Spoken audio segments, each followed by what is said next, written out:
Well, you may recall about 2 weeks ago we were treated to the spectacle of state premiers fighting. This time it was the Victorian Premier and the South Australian Premier fighting over which state was a better place to do business.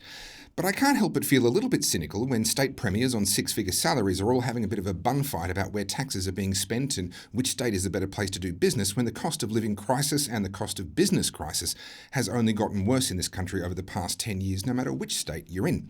So I wanted to talk to somebody that actually deals with ordinary people each and every day of her life, and that is the remarkable Victorian MP Moira Deeming, who joins me now. Thank you so much for coming on the Aussie Wire.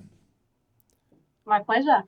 Now, I would regard you as probably one of the busiest, I'll try and get my words out if I can, one of the busiest MPs in Australia right now. You've been bouncing around to Parliament House with supporting some Why Can't Women Speak About Sex type events. You've been pilloried in the media. You've been excommunicated for the time being from your own party. All of that's happening in the background, but one of the things I admire about you is that you are simply getting on with the business of being an MP and representing your constituents, and that's why I wanted to bring you on today.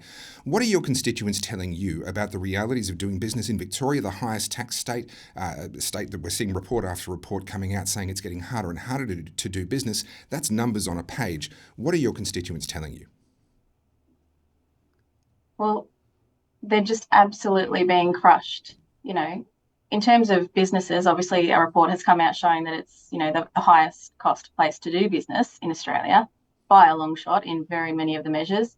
And basically they're all saying the same things. I've spoken to small businesses, medium-sized businesses, even the larger businesses, and all of them are reporting that they don't have any confidence in the stability of our laws, in the predictability of our laws, in the ability of our regulators and our government agencies to give them advice that doesn't conflict with a different government agency.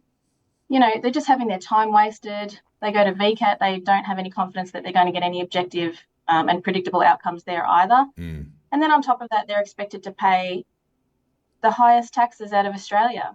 We're paying off a COVID debt, we've got a COVID levy, they've got mental health levies, payroll taxes, stamp duties. And of course, we all know that if it costs more to do business, it's going to cost more for everybody else to even buy services. So it's really, the flow-on effects are just terrible. And in the West, these are the areas that don't earn as much out here. These are your working class constituents out here. And they just can't keep taking it. They can't survive. I think this is the misconception that a lot of people have when it comes to the cost of doing business. They hear the word business and they think, oh, well, that's the big end of town. That's the multinationals and so forth. And yes, of course, it includes them. But it includes an enormous number of self-employed small business owners, micro business owners that employ just a handful of people and are trying to get by. And with the cost of business going up, not only does it make the cost of living higher in Victoria, but it makes these businesses less competitive when they're trying to compete against businesses in other parts of the country and even around the world. Are you hearing from your constituents what they would rather see instead of having two six-figure salaried premiers fighting each other over this? What would they actually prefer to see?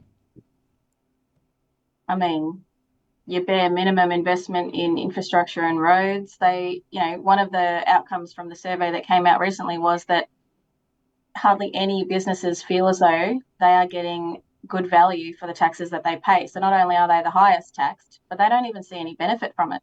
I had one conversation with a small furniture manufacturer out here whose work cover premiums had increased over $50,000 in 1 year. Wow.